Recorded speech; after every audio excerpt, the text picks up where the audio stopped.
Aku ingin belajar bahasa Jepang nih, tapi nggak mau sendirian, pengennya bareng-bareng sama teman-teman yang lain di lembaga. Ayo, siapa di antara kalian semua J Family yang berpikir seperti itu? Mungkin nggak satu dua, tapi ada banyak ya di antara kalian yang pengen belajar bahasa Jepang, tapi nggak mau sendiri. Pengennya rame-rame sama teman-temannya di lembaga gitu ya, dalam waktu yang lama. Ya, and menurutku that's good, nggak apa-apa. Karena emang manusia adalah makhluk sosial juga ya. Jadi manusia ini lebih senang melakukan apa-apa bersama-sama dengan teman-temannya. Jadi ada unsur have fun-nya juga seperti itu ya. Cuman, kamu yakin nih, kamu mau masuk ke lembaga hanya untuk belajar bahasa Jepang aja? Aku nggak nyalahin kalian sih, tapi apakah kalian yakin kalian mau masuk lembaga cuman untuk belajar bahasa Jepangnya nggak sendirian? Ya, intinya untuk belajar bahasa Jepang itu salah satu alternatifnya adalah dengan masuk LPK atau lembaga ya, dan itu memang salah satu caranya dan tidak salah juga sih teman-teman. Tapi aku dan timku di J-Class juga nggak bosen-bosen ya buat kasih kalian semua itu edukasi gitu, bahwa kita suka bilang belajar bahasa Jepang itu bisa kok secara otodidak. Pasti kalian udah sering dengar kata otodidaknya kita kan? Jadi kita selalu bilang nih sama kalian, kalau kita tuh bisa belajar bahasa Jepang secara otodidak tanpa masuk lembaga. Dan pasti kalian juga udah nggak asing dengan kalimat, jangan masuk lembaga manapun kalau belum punya N4. Yes, karena intinya memang seperti itu teman-teman. Kalau misalkan bahasa Jepang doang mah, kalian sebenarnya bisa kok secara otodidak. Dan ingat beneran, jangan masuk lembaga manapun sebelum punya N4. Kalau kalian tanya, kenapa aku bilang seperti itu? Well, alasannya ada beberapa sih sebenarnya. Tapi di video kali ini Manda mau bahas salah satu alasan yang paling krusial kenapa kalian jangan masuk lembaga manapun sebelum punya N4. Alasannya adalah karena masuk lembaga atau masuk LPK itu bikin kalian miskin. Wah, miskinnya gimana sih? Ya, aku bahas ya. Memang bener sih, ekonomi Indonesia sekarang lagi menekan golongan yang ekonominya tuh menengah gitu ya, kayaknya lagi ditekan banget. Tapi bukan berarti dengan masuk lembaga itu bisa menyelamatkan ekonomi keluarga kalian yang mungkin golongannya menengah guys. Malah justru bisa kebalikannya, bahkan bisa bikin kalian jatuh miskin seperti aku mention sebelumnya. Kok begitu? Ya karena masuk lembaga ini nggak sesimpel itu teman-teman. Kalau kalian nggak ngerti situasi kondisinya, kalau kalian nggak mengerti resikonya, saran dari aku, jangan gegabah masuk lembaga, apalagi dengan kondisi keuangan mungkin keluarga kalian tuh yang nggak terlalu berlimpah hartanya. Itu hati-hati ya.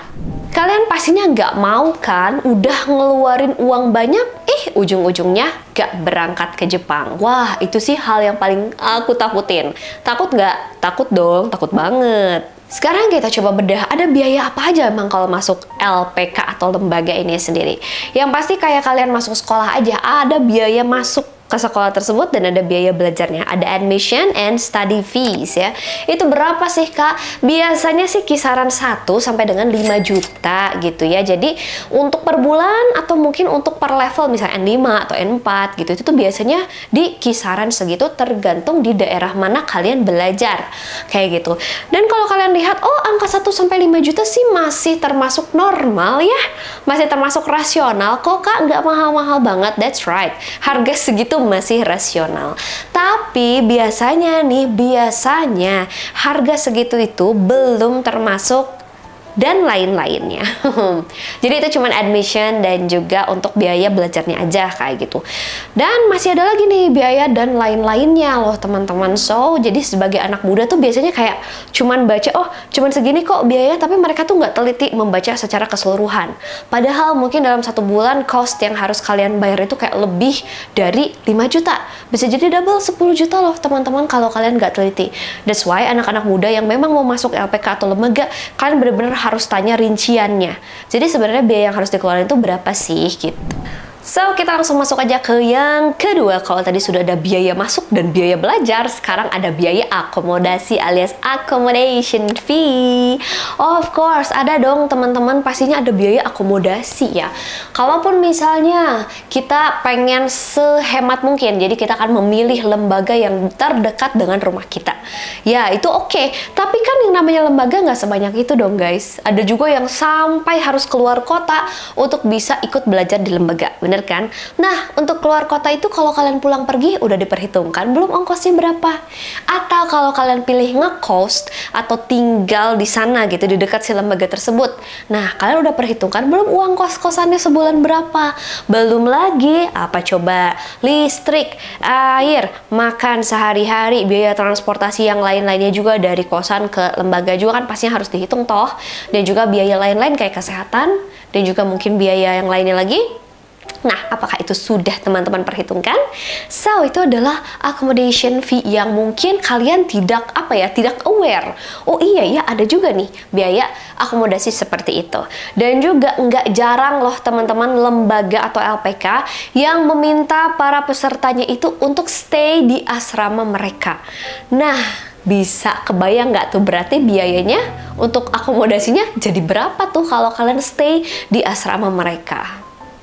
Yang ketiga, this is real, ini nggak mengada-ngada, aku sering banget menemukan di mana-mana ada aspek yang namanya institution strategy alias strategi institusi ya. Ini bisa dibilang kayak cara mereka ngiklan lah ya.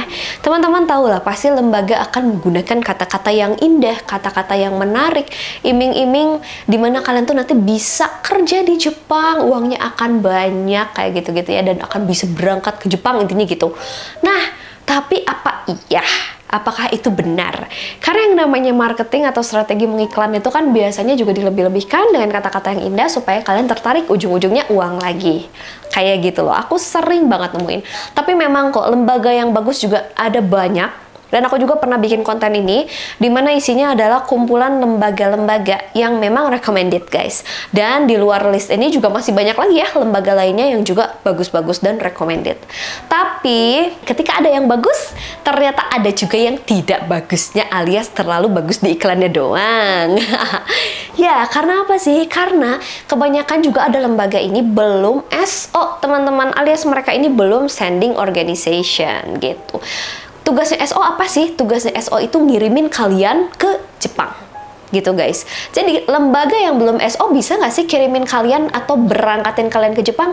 Of course tidak. That's why lembaga yang belum SO ini, yang janjinya bisa nerbangin kalian ke Jepang ini, butuh pihak lain. Dan kalian tuh nanti bakal dilempar ke SO, tapi udah dilempar ke SO juga belum tentu kalian tuh bisa berangkat ke Jepang. Nggak semua juga bisa atau memenuhi syarat. Sehingga buat yang tidak bisa, ini bakal dikirim balik lagi ke lembaga lama kalian, lembaga pertama kalian guys. Kebayang nggak tuh biaya yang kalian habiskan? Katakanlah untuk ngejar materi N4 aja ya, persyaratan minimumnya. Ada yang butuh setahun, ada yang butuh 2 tahun, dimana notabene sebenarnya N4 mah nggak butuh lama-lama banget kok guys, sebenarnya gitu.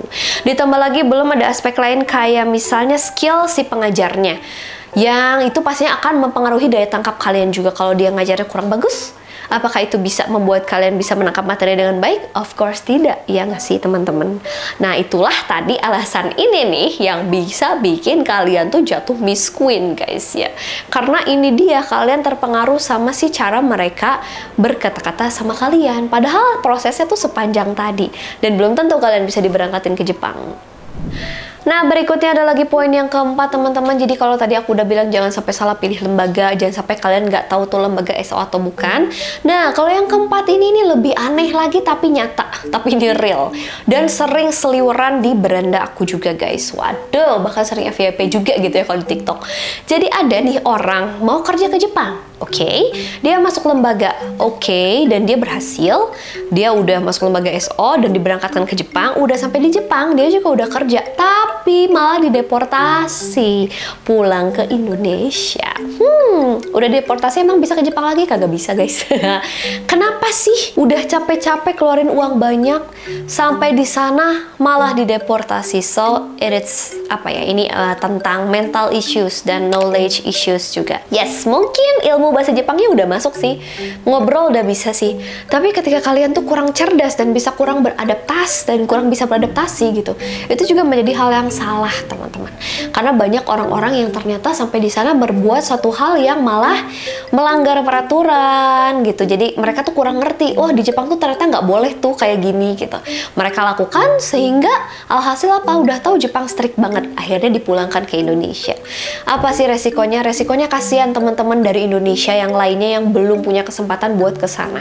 Nama kita jadi jelek karena banyaknya orang di sana yang mereka aduh nggak tahu gitu kalau hal itu tuh nggak boleh, nggak bisa adaptasi dan rebel, dan juga banyak juga orang yang belum ngerti tekanan kerja di Jepang tuh seperti apa gitu, kayak tingkat stresnya gitu. Terus udah gitu apa ya, bosnya tuh kayak gimana, seniornya seperti apa, para sempainya tuh seperti apa. Hal-hal kayak gini tuh harus kalian persiapkan. Intinya kerja di Jepang itu keras guys, berat banget. Kalian tahu kan budaya kerja di sana beda sama budaya kerja di sini. Nah kalau kalian belum tahu, kalian belum siap, mendingan jangan, karena banyak juga di antara mereka di sana yang kabur tuh kerjanya karena nggak kuat. Jadi percuma nggak? Dan bahkan bisa bikin kalian miskin gak sih? Udah ngeluarin uang banyak, nggak kuat, berbuat sesuatu yang aneh-aneh malah dideportasi. Jangan ya dek. So, apa aku bilang, masuk lembaga bisa bikin miskin? Bisa banget guys, bisa bikin kamu miskin semiskin-miskinnya udah jual tanah, jual mobil. Nggak berangkat, malah dideportasi, malah ini, malah itu, malah ono, malah ini.